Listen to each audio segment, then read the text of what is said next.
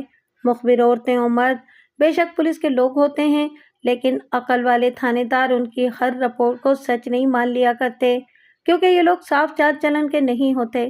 بعض جرائم پیشہ منہ مانگے پیسے دے کر ان کے منہ بند کر دیتے ہیں اور ان کی زبان سے پولیس کو گمراہ کراتے ہیں۔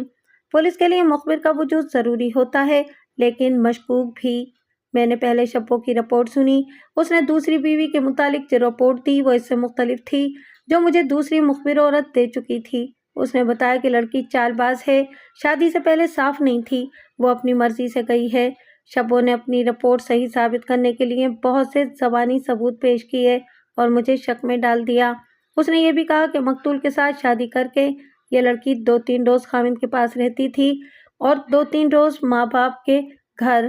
میں نے اس کی بات مان لی، کیونکہ یہی بات مجھے مقتول کی پہلی بیوی بتا چکی تھی۔ شبو نے لڑکی کے متعلق چند ایک غلیظ باتیں بھی کیں۔ شبو، میں نے پوچھا، یہ آسی کون ہے؟ آسی؟ اس نے حیران ہو کر جواب دیا، کون آسی؟ میں تو کسی آسی کو نہیں جانتی۔ مگر میں جانتا ہوں، میں نے کہا اور شبو کے چہرے کو غور سے دیکھا۔ وہ بہت ہی چالاک عورت تھی۔ وہ گھبرائی تو نہیں، لیکن میں نے اس کے چہرے کے رنگ کی تبدیلی دیکھ لی۔ میں اس سے کچھ زیادہ ہی چالاک تھا۔ اس نے مجھے نمایاں شک میں ڈال دیا۔ میں نے ذرا محتاط ہو کر اس سے بات کی۔ میں اسے جانتا ہوں شبو، سنا ہے کہ وہ مقتول کی بیوی کا پہلی شادی سے بیٹا ہے۔ مجھے اس کے متعلق اس سے زیادہ کچھ بھی معلوم نہیں۔ تمہیں کچھ علم ہو تو بتاؤ۔ ہاں، یاد آ گیا، اس نے بڑے اطمینان سے کہا۔ میں نے اسے عرصہ ہوا دیکھا تھا، کبھی خیال نہ کیا کہاں چلا گیا ہے۔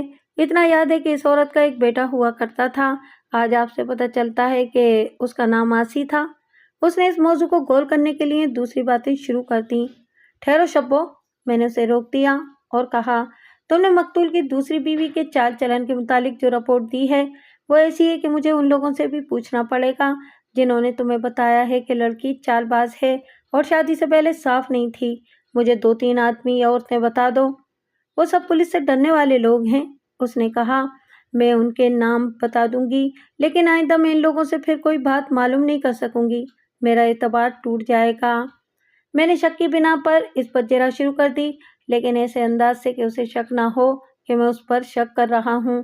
میں بھولا اور انجان بن گیا اور اس کا انداز ایسا ہو گیا جیسے مجھے نہیں بلکہ کسی بچے کو کوئی بات سمجھا رہی ہو۔ اس سے میرا شک اور پختہ ہوتا گیا۔ شبو، میں نے مسکرا کر کہا، تم جو کچھ سوچ کر آئی تھیں وہ تم نے کہہ لیا ہے۔ آؤ اب کام کی باتیں کریں۔ یہ یاد کر لو کہ ایک آدمی قتل ہو گیا ہے اور ایک لڑکی لاپتہ ہے جو مقتول کی بیوی تھی۔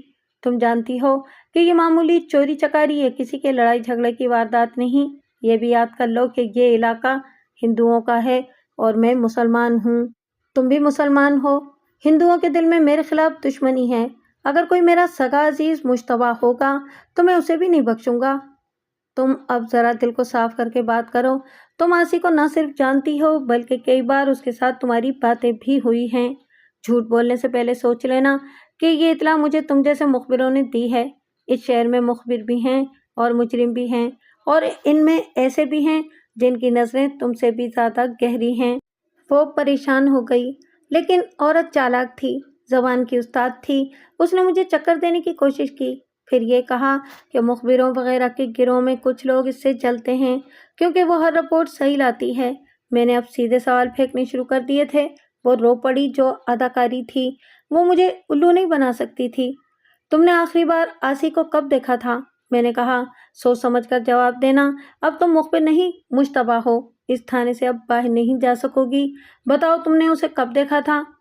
کہہ تو رہی ہوں کہ اسے دیکھے ہوئے عرصہ ہو گیا ہے، اس نے مظلوموں کے لہجے میں جواب دیا۔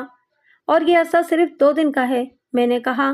قتل اور اغوا سے پہلے وہ تمہیں ملا تھا۔ وہ ادھر ادھر دیکھنے لگی۔ اب وہ گھبرا رہی تھی۔ میں نے کہا، اگر وہ تمہیں ملا تھا تو چھپانے کی کیا ضرورت ہے؟ یہ کوئی جرم تو نہیں؟ اس کی چالاکی ختم ہو چکی تھی۔ ذرا سوچ کر بولی، راستے میں مل گیا تھا، کوئی خاص بات نہیں ہوئی، مجھے دیکھ کر رک گیا، خیر خیریت پوچھی اور چلا گیا۔ اس کا مطلب یہ ہے کہ تمہیں وہ اتنی اچھی طرح جانتا ہے کہ اس نے خیر خیریت پوچھنے کی ضرورت محسوس کی؟ میں نے کہا اور اسے مشورہ دیا، تم تھانے میں ہی رہو گی، ٹھنڈے دل سے سوچو اور اپنا دل کھول کر میرے آگے رکھ دینا۔ دیکھو شبو، ہم ایک دوسرے کی مدد کرتے ہیں تو بچوں کا پیٹ پالتے اور عزت کی زندگی بسر کرتے ہیں۔ تم نے میری اور میرے محکمے کی بہت خدمت کی ہے، میں تمہاری خدمت کروں گا، لیکن مجھے بچہ سمجھ کر چکر دینے کی کوشش نہ کرو۔ اس طرح کی کچھ اور باتیں کہہ کر اسے اپنے ہیڈ کانسٹیبل کے حوالے کر دیا۔ میں نے 3 افراد کو تھانے بلایا تھا، ایک مقتول کی دوسری بیوی کی ماں، اس کا باپ اور مقتول کی پہلی بیوی۔ یہ لوگ آ گئے تو میں نے دوسری بیوی کی ماں کو الگ کر کے دفتر میں بٹھا لیا۔ اس سے کہا کہ اچھی طرح یاد کر کے بتاؤ کہ جس شام اس کی بیٹی لاپتہ ہوئی اس روز یا اس سے 1-2 روز پہلے اس کے گھر کون کون سی عورت آئی تھی؟ میں نے یہ سوال اپنے تجربے کی بنا پر کیا تھا۔ لڑکیوں کے اغوا یا فرار میں بعض اوقات شبوں کی کماش کی عورتیں یہ کام کیا کرتی ہیں۔ وہ لڑکی کو جا کر پیغام دیتی ہیں، وقت اور جگہ بتاتی ہیں۔ اگر اغوا کرانا ہو تو انہیں کسی کا غلط پیغام دے کر ایسی جگہ پہنچا دیتی ہیں جہاں اغوا کرنے والے موجود ہوتے ہیں۔ میرے دماغ میں پہلے کی کچھ وارداتیں آ گئی تھیں جن کی روشنی میں میں نے سوچا تھا کہ مقتول کی دوسری بیوی کے اغوا یا فرار میں شبوں نے مدد دی ہوگی۔ لڑکی کی ماں نے سوچ سوچ کر بتانا شروع کیا۔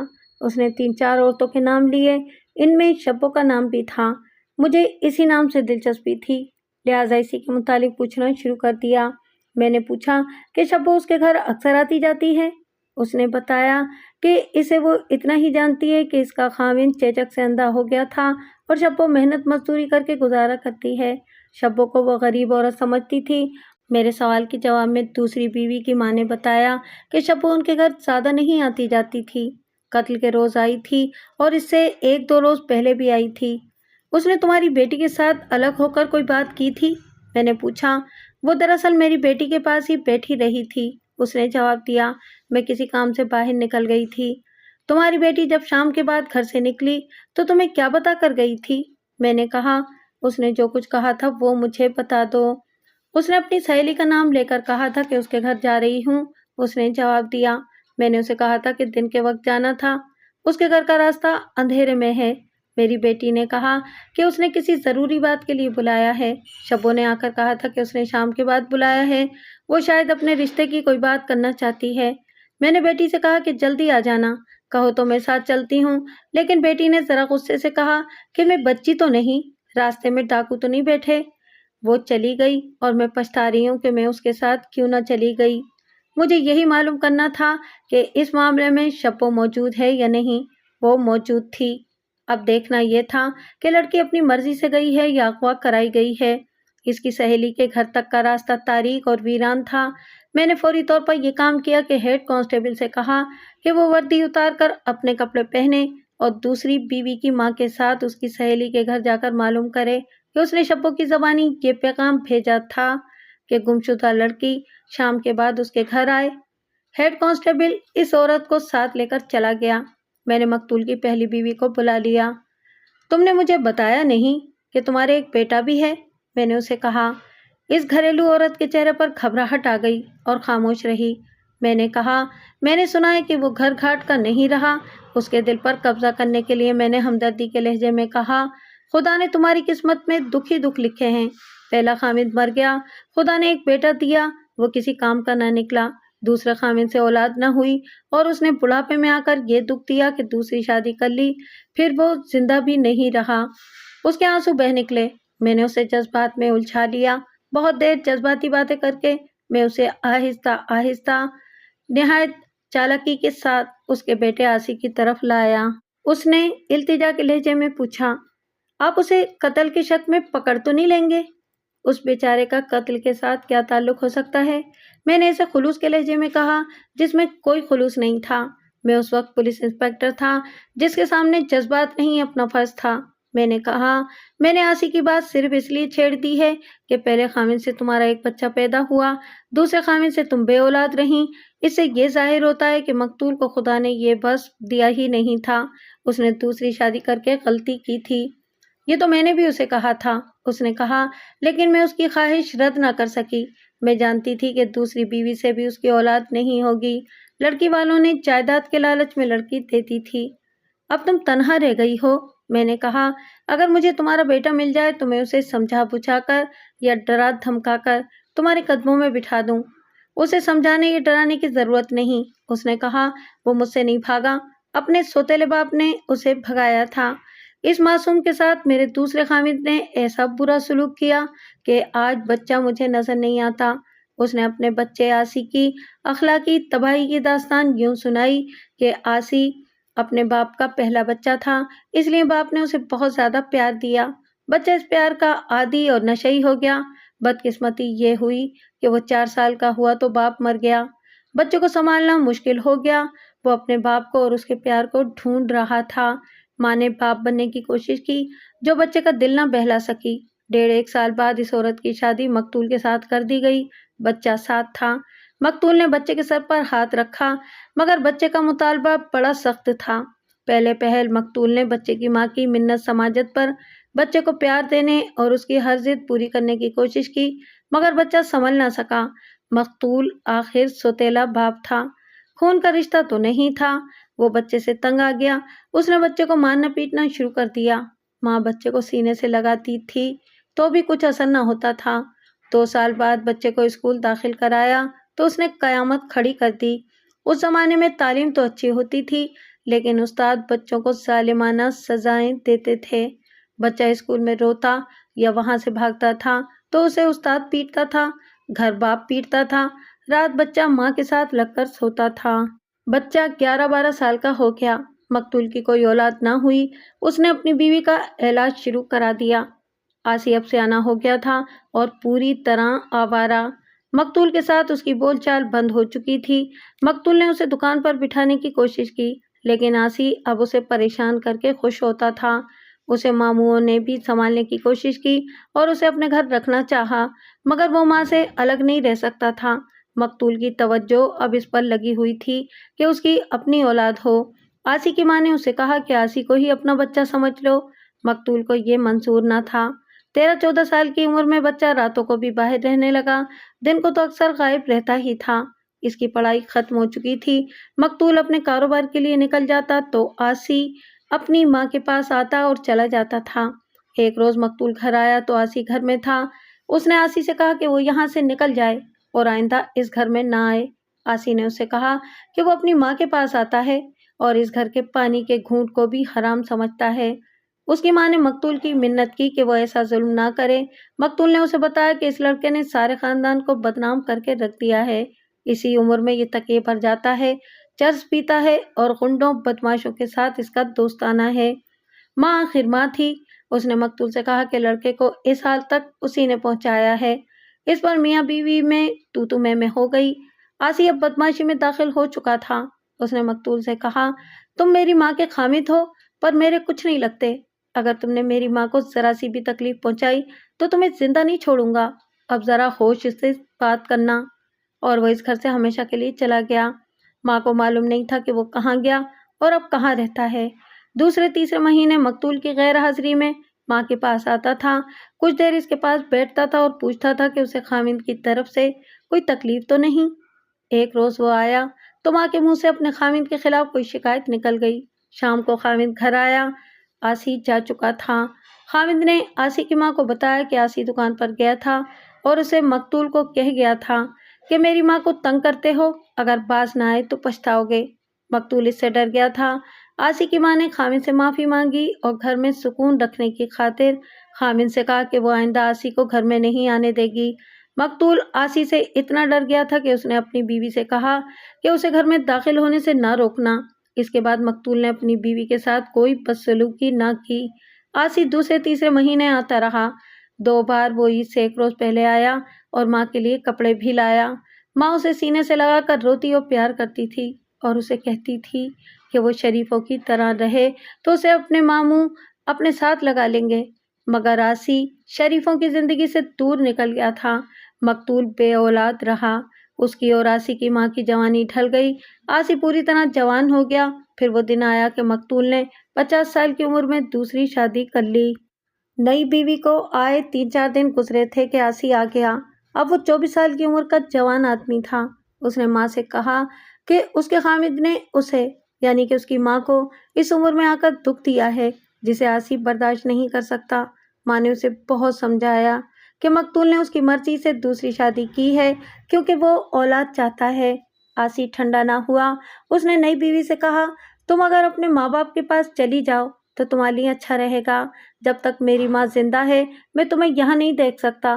اگر مجھے پتہ چل جاتا تو میں تمہارے ماں باپ کو روک دیتا، تم بے گناہ ماری جاؤ گی۔ نئی بیوی رو پڑی۔ اس نے کہا کہ اس میں اس کا کوئی قصور نہیں، اس نے تو اپنے ماں باپ کا حکم مانا ہے۔ آسی چلا گیا تو اس کی ماں نے نئی بیوی کی منت سماجت کی کہ وہ خاوند کو نہ بتائے کہ آسی آیا تھا اور یہ دھمکیاں دے گیا ہے، مگر آسی دکان پر چلا گیا اور مقتول کو بھی دھمکیاں دے آیا۔ مقتول بہت پریشان تھا۔ اس کے بعد میں نے آسی کو نہیں دیکھا۔ اس کی ماں نے جذبات کی روانی میں ساری داستان سنا کر کہا، اسے پتہ چل جاتا کہ اس کی ماں اجڑ گئی ہے تو وہ اڑ کر پہنچتا۔ مجھے شک ہوا کہ اس مقام پر آ کر اس عورت نے جھوٹ بولنا شروع کر دیا ہے۔ مجھے تو یہ بھی یقین نہیں تھا کہ اس نے اپنے بیٹے کی جو کہانی سنائی ہے وہ 100% سچ ہے۔ اس نے کئی باتوں پر پردہ ڈالا ہوگا اور کچھ اضافے بھی کیے ہوں گے۔ اس نے سب سے پہلے مجھ سے پوچھا تھا، آپ اسے قتل کے شک میں پکڑ تو نہیں لیں گے؟ وہ آخر بڑی عمر کی عورت تھی، اس میں ممتا کے علاوہ اتنی عقل بھی تھی کہ اپنے بیٹے پر شک نہ ہونے دے۔ میرے دل میں شک پیدا ہو چکا تھا جو اس عورت نے پکا کرنا شروع کر دیا۔ مجھے معلوم ہو چکا تھا کہ آسی قتل سے ایک روز پہلے اور اس سے بھی پہلے شہر میں دیکھا گیا تھا۔ یہ ثبوت بھی مل چکا تھا کہ وہ شہر میں نہیں کہیں دور رہتا ہے۔ ماں کے ساتھ اس کا پیار بہت شدید تھا۔ میں نے ماں کا بیان بہت مختصر کر کے سنایا ہے۔ اگر تفصیل سے سناتا اور اس نے جو واقعات سنائے تھے وہ بھی سناتا تو آپ حیران رہ جاتے کہ ایسا آوارہ آدمی ماں کی کس طرح پوجا کرتا تھا۔ میں نے اندازہ کر لیا تھا کہ یہ آدمی اپنی ماں کی ذرا سی تکلیف پر کئی قتل کر سکتا تھا۔ میرے پیش نظر یہ بھی تھا کہ اس کے اندر ظلم اور اذیت کوٹ کوٹ کر بھری ہوئی تھی۔ وہ نفسیاتی مریض تھا، عادی مجرم، جن میں ڈاکو اور قاتل خاص طور پر قابل ذکر ہیں۔ انہی حالات کی پیداوار ہوتے ہیں جن میں آسی نے پرورش پائی تھی۔ وہ تہذیب اور تباہ کاری کے سوا اور کچھ سوچ ہی نہیں سکتا تھا۔ اس کے علاوہ وہ جرائم پیشہ گروہ کے ساتھ رہ کر جوان ہوا تھا اور چرس بھی پیتا تھا، جو کہ سوچنے سمجھنے کی صلاحیت کو ختم کر دیتی ہے۔ میں نے اس کی ماں سے تفتیش کے انداز سے پوچھ گچھ شروع کی تو میں نے صاف طور پر محسوس کیا کہ وہ غلط جواب دے رہی ہے۔ اس کے پاس جواب گول مول تھے اور بعض اس طرح ادھورے کہ آدھا جواب بیچ میں سے بڑبڑا کر غائب کر دیتی تھی۔ اس کے اس رویے نے مجھے اتنا پریشان کر دیا کہ میں نے اسے جھنجھلا کر کہا، اگر تمہیں اپنے بیٹے کا اتنا زیادہ خیال تھا تو پہلے ہی کہہ دیتی کہ وہ لڑکپن میں گھر سے غائب ہوا اور پھر کبھی نظر نہیں آیا۔ اب جو میں پوچھتا ہوں وہ صحیح صحیح بتا دو، ورنہ میں اسے خود پکڑ لوں گا اور تم ساری عمر پچھتاتی رہو گی۔ یہ دراصل میری استادی کا نتیجہ تھا کہ وہ میری جذباتی باتوں میں آ گئی اور اپنے بیٹے کی کہانی سنا بیٹھی تھی۔ اب اسے شک ہو گیا تھا کہ میں اس کے بیٹے کو قتل کے جرم میں گرفتار کرنا چاہتا ہوں۔ اگر وہ تمہیں پرسوں ترسوں ملا بھی تھا تو اس کا یہ مطلب تو نہیں کہ قتل اسی نے کیا ہے، میں نے کہا۔ پھر آپ بار بار کیوں پوچھتے ہیں؟ اس نے کہا، میں جو کہتی ہوں کہ اس نے قتل نہیں کیا، وہ گھر میں آیا ہی نہیں۔ میں کس طرح مان لوں؟ میں نے کہا، میرے پاس گواہیاں ہیں جو بتاتی ہیں کہ قتل کے روز اور اس سے ایک روز پہلے وہ یہاں تھا اور وہ تمہیں ملا ہے۔ اس نے میرے منہ کی طرف دیکھا اور عجیب سی مسکراہٹ سے بولی، ماں سولی چڑھ جائے گی، اپنے بچے کو ہتھکڑیوں میں نہیں دیکھے گی۔ یہ الفاظ اس نے جذباتی ہو کر کہے تھے لیکن میرے لیے بڑے قیمتی تھے۔ اس کے بعد میں نے اس کے منہ سے کام کی کوئی ایک دو باتیں نکلوانے کے لیے سوالوں کی جو بوچھاڑ کی۔ اس میں اس نے میری یہ توقع تو پوری نہ کی کہ وہ کوئی نشاندہی کر دیتی، البتہ اس نے جس انداز سے جواب دیے اس سے صاف ظاہر ہو گیا کہ وہ اپنے بیٹے کو بچانے کی کوشش کر رہی ہے۔ مجھے یہ شک بھی ہوا کہ اپنے خاوند کو اس نے خود اپنے بیٹے کے ہاتھوں قتل کرایا ہے۔ وہ کوئی جرائم پیشہ یا مخبر عورت تو نہیں تھی۔ میں نے اس پر دہشت پیدا کرنے کے لیے اسے کہا کہ وہ 2-4 روز تھانے میں ہی رہے گی۔ اسے میں گرفتار نہیں کر سکتا تھا اور چھوڑ بھی نہیں سکتا تھا۔ اسے الگ بٹھا دیا۔ گھریلو عورت کے لیے تھانے میں بیٹھنا ہی بہت بڑی سزا ہے، مگر مجھے اب یہ ثبوت نہیں مل رہا تھا کہ یہ عورت واقعی شریف ہے۔ میں کمرے سے باہر نکلا۔ اس عورت کا دوسرا بھائی آیا ہوا تھا۔ ایک کو تو میں نے مشتبہ بٹھا رکھا تھا۔ ہیڈ کانسٹیبل بھی آ گیا تھا جو دوسری بیوی کی سہیلی سے پوچھنے گیا تھا کہ اس نے اسے کوئی پیغام بھیجا تھا یا نہیں۔ اس سہیلی نے بتایا کہ اس نے ایسا کوئی پیغام نہیں بھیجا تھا کہ وہ دوسری بیوی شام کے بعد اس کے گھر آئے اور کسی کو ساتھ نہ لائے کیونکہ کوئی ضروری بات کرنی ہے۔ اس نے بتایا کہ وہ شبو کو نام اور شکل سے جانتی پہچانتی تو ہے، پر وہ اس کے گھر نہیں آتی تھی۔ اگر ضرورت ہوتی بھی تو وہ اس کی زبانی اپنی کسی بھی سہیلی کو پیغام نہ دیتی، کیونکہ ابا جان نے گھر والوں سے کہہ رکھا ہے کہ شبو بدنام اور بدکار عورت ہے، اسے گھر میں نہ بیٹھنے دیا کرو۔ یہ بیان سن کر میں پہلی بیوی آسی کی ماں کی بھائی کی طرف متوجہ ہوا۔ اس کے آنے کی وجہ صاف تھی، اس کا ایک بھائی پہلے ہی تھانے میں تھا۔ اب میں نے اس کی بہن کو بھی بلا لیا تھا اور رات خاصی گزر گئی تھی۔